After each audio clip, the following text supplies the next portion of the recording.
The other piece that relates to the patient experience of dealing with advanced cancer is that uncertainty is a constant. So we see these exciting survival curves. This is a Kaplan-Meier curve of osimertinib versus another tyrosine kinase inhibitor, and showing that the survival is so much improved relative to what we used to have for treating lung cancer. These are kind of the survival curves, and showing that people plateau, that don't hit the line of the x-axis, where people are living. The median survival in this study was 38 months, and in some cancer treatments and in some real-world groups, the survival with advanced lung cancer with targetable mutations can be even longer.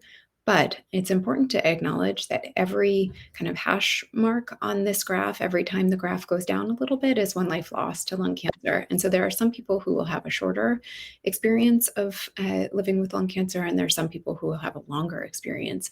And so the only thing that's constant is change, right? Uncertainty is a constant for people who are living with lung cancer, advanced lung cancer, even with very successful, effective, targeted therapies. And Maria, could you please advance the slide? I think this is a two-part. Yeah. So we've conducted a qualitative study with oncologists who treat people living with advanced lung cancer, and also people who are living with lung cancer and their caregivers, just to learn what their experiences are of communicating about that uncertainty and living with it in dealing with advanced cancer with targetable mutations. And this is a quote from an MGH oncologist in talking about how they think about communicating what to expect from advanced lung cancer. And this oncologist said, "It's really hard to talk about the extremes when they're so varied. I've had patients who 10 or 15 years later are still responding. And for example, I have a patient who only responded for 8 months, and then things started to change right away and needed an emergent hospice referral. And I think it's just hard to prepare people for those huge extremes." Next slide, please. These are some more data from that study about people's experiences with communication about what to expect from lung cancer. Again, an oncologist mentions how excited they were when they learned that somebody had a targetable mutation, and that the main message that they're conveying is that the person will be able to live longer and have convenient pills. And then the message that's internalized by the patient is that this diagnosis of advanced lung cancer is not a death sentence. It's a long-term managed disease, and there's medications and treatments out there. The oncologist mentions that when the landscape is changing and shifting so quickly, everything could be different 3 months later because there's a new therapy doing very well. But this leaves people with a lot of questions. How long do I have is a question no doctor will really answer, but it's a question that a lot of people would love to have the answer to.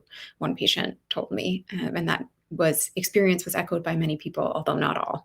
Everybody sort of has a different preferences around the kind of information that they want. Next slide, please. We learned in that study also that people gain information from a variety of different sources in addition to their oncology team. Ivy had mentioned online forums and support groups that people join where they get support, but also get some really vital information. And sometimes the learning about the experiences of other people dealing with lung cancer was how people learned about what they might expect for themselves and get some more specific information, or at least examples of what other people had experienced. So one person said, "It makes you painfully aware some people make it 15 months and some people are living 15 years. And another person talked about how they learned about their next potential therapy, a drug called lorlatinib. I think that's the next drug you go to. It has nasty side effects, but it keeps you alive." So just sometimes getting a preview even. So I think as a medical team, it's important for us to be, speaking as a clinician caring for for people with lung cancer, I think about these quotes often to say, the information that somebody gets from their oncology team isn't the sole source for everyone. Next slide, please. We also asked people about their experiences of living with uncertainty, and people told us how it was on their minds. One person said, "I haven't really found an answer of how not to think about living and dying every day. It's enjoying every moment, but in the back of your head, planning not to be there the next time this moment happens." And another person saying, "I'm too young to retire, but do I want to just work until I'm too sick and then be real sick and die? Or maybe work less and figure out how to live on a smaller paycheck?" These are incredibly hard decisions that people might be facing as they're in the process of adjusting to a new diagnosis. And so again, while that scan discussion might be very positive, and the graphs are so positive and exciting. There are many different aspects of people's experience that I just want to acknowledge here when people are living with uncertainty, as hopefully resonates with some of you. And so then another person, this was a caregiver, talked about how life isn't the same after a cancer diagnosis, even though she's the one dealing with it. It's part of me that I feel has been lost in making that adjustment. Next slide, please. So in that same study, we talked with people about what they need for living well with advanced cancer.